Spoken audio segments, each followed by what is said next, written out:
আমরা প্রথমে আমানতু বিল্লাহি ওয়া মালাইকাতিহি ওয়া কুতুবিহি ওয়া রুসুলিহি ওয়াল ইয়াউমিল আখির। আমানতু বিল্লাহ, আমরা আল্লাহর উপর ঈমান এনেছি।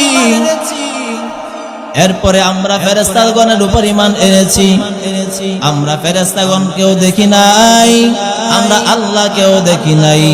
এরপরেও আমরা আল্লাহকে না দেখে ঈমান এনেছি, ফেরেশতাদেরকে না দেখে ঈমান এনেছি। ওয়া কুতুবিহি ওয়া রুসুলিহি ওয়াল ইয়াউমিল আখির, আল্লাহ পাকের পক্ষ থেকে নবীর উপরে যে কিতাব নাজিল করা হয়েছে ওই কিতাবের উপর আমরা ঈমান এনেছি। চিল্লায় বলেন ঠিক কিনা? আমরা তো ফেরেশতাদেরকে দেখি নাই, সাহাবায়ে কেরামদেরকে দেখি নাই।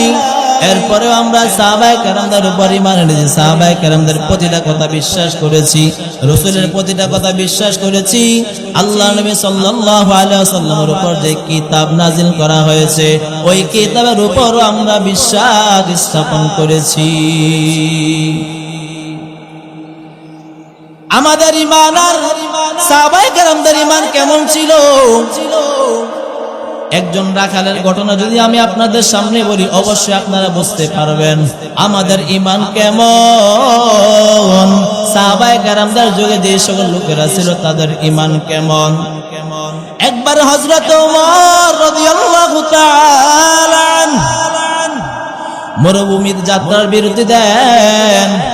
এমন সময় আল্লাহর নবী সাল্লাল্লাহু আলাইহি ওয়াসাল্লামের সাহাবী আব্দুল্লাহ ইবনে ওমর রাদিয়াল্লাহু তাআলা আনহু এর সঙ্গে একজন রাখাল বকরি চরাবার জন্য যাচ্ছিল।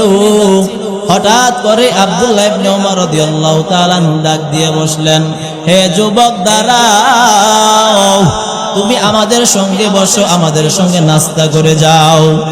আল্লাহর নবী সাল্লাল্লাহু আলাইহি ওয়াসাল্লামের সাহাবী আব্দুল্লাহ ইবনে উমর রাদিয়াল্লাহু তাআলা আনহু যখন যুবককে বললে দাঁড়াও আমাদের সঙ্গে বসো নাস্তা করে যাও, যুবক উত্তর দিয়া কয়